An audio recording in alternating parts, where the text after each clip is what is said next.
This is the holly tree outside my front door. In winter, many birds visit for its berries. In early spring, sapsuckers drill these little holes to feed on the rising sap. At the same time, its branches become blooming pollinator gardens. Today, the holly is abuzz with carpenter bees. Unless you are up on a ladder filming bees, you might not notice the pale green flowers. But the bees will give them constant attention for the next 2 weeks.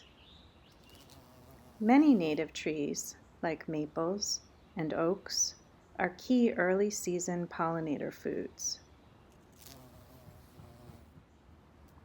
You'll have to trust me on that, because my ladder's not that tall.